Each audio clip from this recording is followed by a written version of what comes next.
Anyways, what's going on YouTube? Welcome back to the channel. Today I have an install that I've been eager to do. I have the Twin Turbo Plenum for the 3000 GT. So basically the whole gist is you're supposed to get 20 more horsepower across the whole RPM band. So I'm not too sure how true that is, but on the forums there's like posts about it and some dyno pictures and stuff like that, but you can't see any of the dyno pictures anymore because it's so old, so none of the pictures load. But yeah, basically I'm just gonna do like a rough video over the install and like to see how much faster the car gets. My car is basically stock, so this will be like the first, I guess, performance mod. Hopefully the wind doesn't go crazy, but here's the plenum right here. I had to clean it up a decent amount. There was like a bunch of there's like a rat nest in here, but it's pretty clean inside, and underneath is clean. And yeah, so I got it a little prepped to go on this car. Right here is your EGR, and this is like the actual like EGR valve itself. And I blocked this off. I just got some like 1/8 inch aluminum. And what I did was I cut up the, well, I took the gasket, there's a gasket under here. I took the gasket and I just traced it on the 1/8 inch aluminum. Like it was like a long bar, it was like 20 bucks. I traced it and I went ahead and cut it out, and I cut 2 holes out for the screws. Now it's very ugly looking, but hopefully it gets the job done. I have the gasket under here. And the way that I'm seeing this is the port connects right after the throttle body here. It goes up into this little like valve here, and it goes back down through this. And then only the exhaust comes in through here. And yeah, so this is what actually recycles. So this gets filled up with exhaust fumes, and then this opens to the intake, which the intake then sucks out the exhaust fumes. So I'm sure that this doesn't need to be plugged because it's not connected other than here, which this is already plugged, so it's good there. Hopefully you guys can hear me because the wind is going crazy. It was not earlier, but as soon as I got here, the wind goes crazy. Anyways, there's a port up here. You're gonna have, this one is for the brake booster, but I went ahead and plugged it because if you guys didn't know that twin turbos come with a clutch booster as well. So there's one vacuum for the clutch booster and one for the brake booster. Instead of having the vacuum line that usually runs from over here all the way over to here, I'm just gonna run it to here. So it'll be a very short vacuum line going here. So I'm gonna go ahead and use this for my brake booster, and then that one's plugged off. I don't remember what the specs are for that, but it's something. I plugged this one off with a vacuum cap. I don't know what that goes to. And then this is normally on the NA plenums. This is where your fuel, I believe it's the fuel pressure regulator, the vacuum like reference hose. And this one is bigger, but I have a trick for that to match this. I couldn't get it out. As you guys can see, I tried to get some vice grips on it to pull it out, but it would not budge. It's like stuck in there. So I'm just gonna leave it, and I'm just gonna use like an old-fashioned trick to convert the line to this size. And yeah, that's basically it for the plenum. That's all I have. The main thing I'm worried about is that leaking, because if those leak, that's fine, but that leaking, I wouldn't really know how to fix that. I would have to go buy the adapter. These block-off plates are like $20 to $30 online, and I paid $20 for a long bar of steel. So it's kind of worth it just to make it yourself. It's my first time making something actually. But I have this too. This is the old throttle body from my first engine. I went ahead and took off the screws here. I had to cut those too, but don't worry about that. But I had to take this off, and what you guys can do is you hit this end with a flathead, and you can pop this. This is like a, what do you call it? It's like on the engines too. I forget what you call this, but you pop this, like basically this cap out. Underneath there's like a square, like a plus sign with like dimples in it. Basically you can squirt some PB in there and twist it to the right as much as you can, and that basically shuts this your fast idle air valve. And what this does is it prevents cold starts from happening. Your idle air control valve will keep the car running and whatnot, but this is what gives you your high RPM when it's cold. And most of the time this actually ends up going out, so you will always have a constant cold idle at like 1,500, whatever it is, 1,200.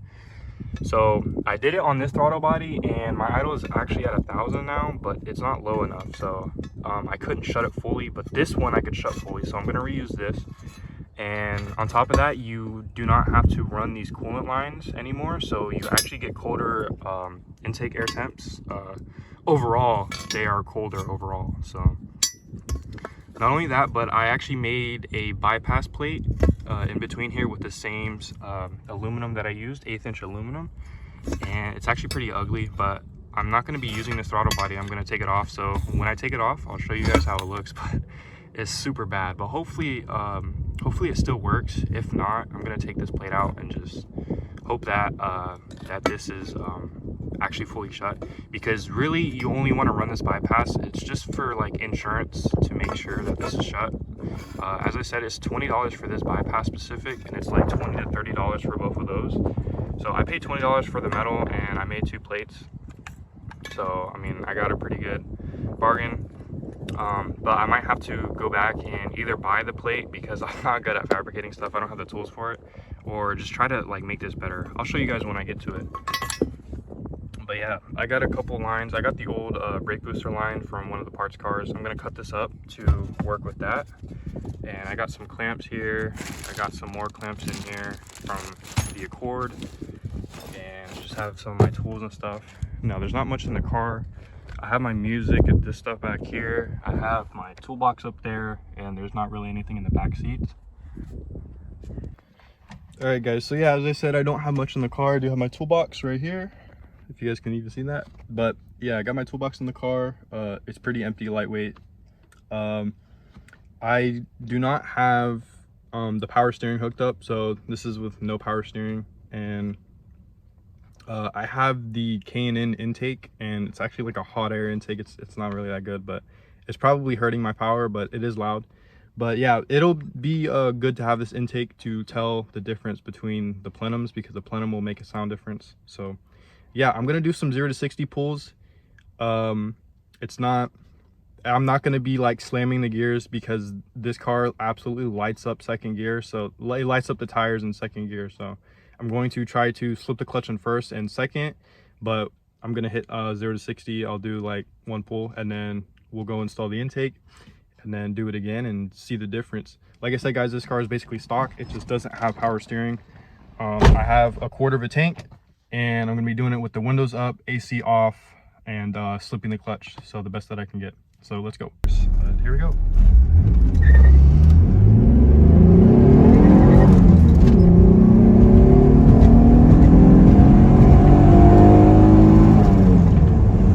So that was 60. I'll have to go into editing and do the time. Started losing in first, losing grip, and I shifted early, but yeah, that's all I'm gonna do. There's enough space in there for a big turbo. But yeah. Takes off. It's pretty simple. I'm probably gonna get it prepped to pull off and then pull those lines off last, but I'm just gonna take off there's like the throttle cable, the brake booster, there's brackets in the back that hold the intake in, and I'm gonna take off the harness that runs along the intake, or at least over there, and I gotta take that off too. And there's a vacuum line that goes to your vacuum reference. But yeah, it's pretty simple to get the intake off. It's very self-explanatory. Just take off whatever's connected to it. It's pretty much ready to come off. Just need to do these 3 bolts, and then these 2 up here, and then there's 2 nuts on either side. But yeah, everything's unplugged. The VIX is unplugged, and you gotta take it out of this little holder here. Took off the cap and the 2 lines here, and then I took off that plug and that plug. There's 3 bolts in the back. But yeah, I'm just gonna go ahead and take those bolts off and then pull off the plenum. All right, well, plenum's off. I don't know, guys. That bit kind of oily. I'm burning some oil. That's crazy. I really don't know why it's doing that. But yeah, I'm about to swap the throttle bodies over to this one, and then I'm gonna reuse this gasket. I ordered new gaskets, but they haven't came in yet, so I'm just gonna reuse these. I cleaned up the oil and stuff and make sure they're dry. But yeah, this engine base looks so empty. But yeah, I'm gonna throw that stuff over. All right, the plenum is on. Most of it is hooked up. For the bolts, you want to use, definitely got to use a torque wrench and then put it to 13. And then, because these three in the front are short on this car, so make sure you torque them all down to 13. So I got it running. I'm surprised it even starts because the 3 front bolts on the plenum aren't even, like those 2 got stripped out, and the one on the right I have it super loose. So you do have to get longer bolts for the front 3 bolts, but yeah, here it is running. I'm honestly surprised because those 3 are stripped out. All right, guys, so it's been a little while. It's been like a week or 2 since I last recorded the last clip, and in the last clip, I believe, I said I was surprised that it was running. I pulled the threads off because the bolts are shorter and you have to get longer bolts, but I put new bolts in it and it's running pretty good. The idle is at around 900, but I haven't set the idle, and it's a different throttle body. So but I'm gonna show you guys everything and point out everything you guys need to do the intake plenum swap. All right, so here's how it looks all said and done. Twin turbo. So as you guys can see, these 3 gold bolts here, I'm gonna put it up on the screen what size you need to get, because I forgot, but I said it in the video. You need to get these bolts. I got them from Ace Hardware, and just torque them down to like 18 foot-pounds. I think I did it 18. I did a little bit more than factory spec. I believe it's 16 and I did 18. But this brake booster, since I'm using this one here, I cut it shorter. And the only thing with that is the check valve for the brake booster, you end up deleting the check valve. So if you turn the car off and you try to use the brakes, it's going to be super hard. So keep that in mind. If you decide to do that, you will have to get a check valve to put in place if you want to retain your brake booster when the car's off. But I mean, you're not going to really use your brakes when the car's off, so it doesn't matter to me. Everything else goes on like normal, you know, put everything on. This bracket here with the sensors goes on like normal. This one is slightly bigger. I believe this is a 3/8 nipple, and then the vacuum for the fuel pressure regulator is smaller. It's a small nipple. So what I did was I took the end of a vacuum cap and I snipped it off, and I put the vacuum cap that fits the nipple on here. I put that one on here, and then I put this bigger hose that fits this nipple here over the vacuum cap. So there's no vacuum leak there. It's sealing good for now. It's kind of a bootleg way to do it, but it is what it is.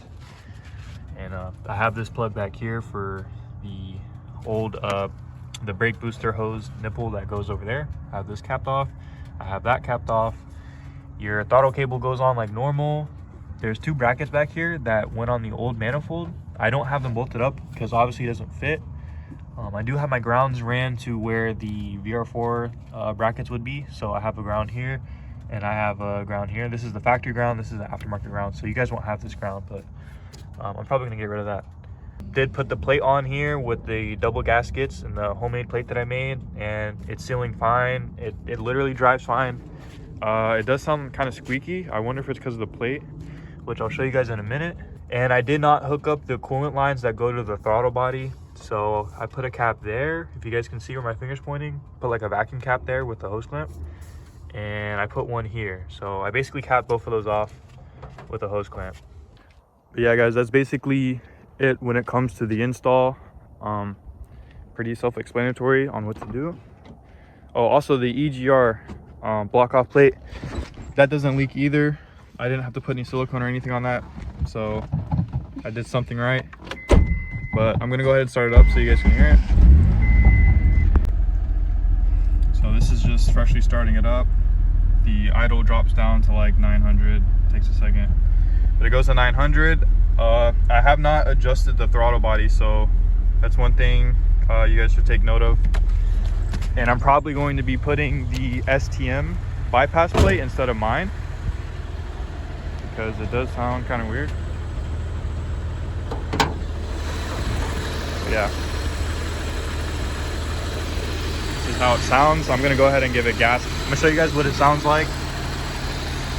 That squeaky sound that I'm having.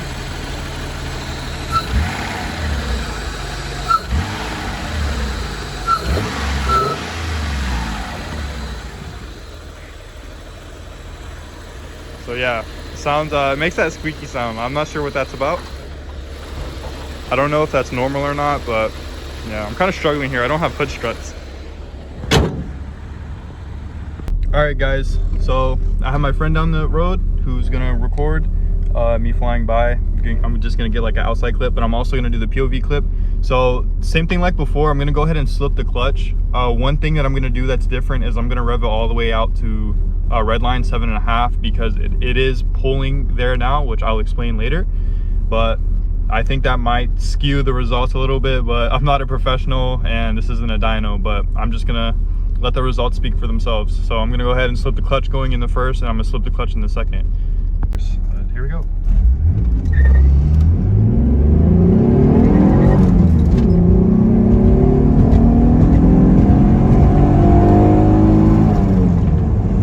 So that was 60. All right, here we go.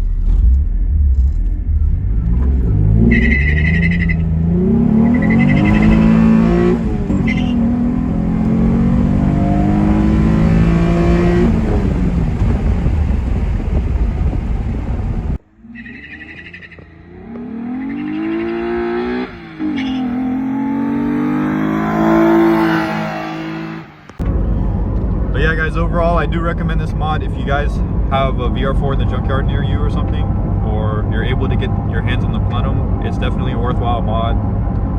The car definitely 100% is faster than before, and like I said, I know that once I do everything else, get the proper intake and exhaust and stuff, it's only going to get faster. And this is one of the like stepping stones. If you guys read the NA Bible, it's definitely one of the biggest mods that you can do other than a test pipe. But yeah, I'm gonna go ahead and wrap up the video here so I can get started on editing the video, get it out to you guys. I've been slacking for like 2 weeks, so I'm 2 weeks late on this video. But yeah, if you guys enjoyed the video, leave a comment and also like the video and drop down and subscribe.